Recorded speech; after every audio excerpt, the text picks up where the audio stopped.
In late August, we planted this field. Now we're in the middle of October and getting ready for winter time to come.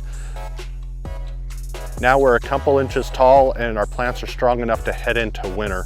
As we come out of winter, the plants will be big enough now and have enough nutrition to head into spring and make great seed production for the coming up year. The stage of growth that we're at right now is probably what you'd see in most of your lawns, but this is just the beginning stages of what we're doing for turfgrass seed production.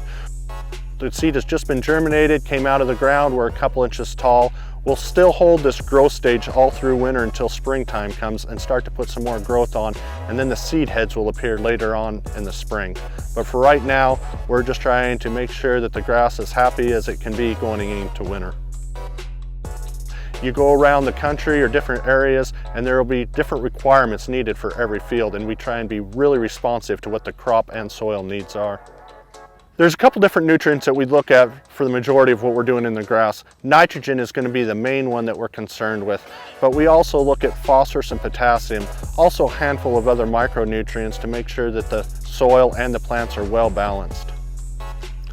A real balanced fertilizer is important not only for our field but for your lawn. A late fall application may not seem proper. You think we're past the growth stage, but really we're building up that root structure and the plant for next year. So something higher in P&K, phosphorus and potassium is really important for a fall application. There's a lot of technology that happens every day in agriculture, and this is one form that we see it happening live. This machine has the capability of determining what fertilizer is there and spreading it out across the field. We can change the rate depending on where we're out in the field and how we want it to go down. Part of the application process with us putting the proper amount of fertilizer down is knowing where we're at in the field. The spreader out there is GPS guided, and we can be within 1 inch of where we want to be as we're traveling across the field. Placement of fertilizer is very important to us, and knowing where we are at in the field and how much fertilizer we're putting down is a big part of what we're doing. We want proper nutrition to be in all areas so we get max production.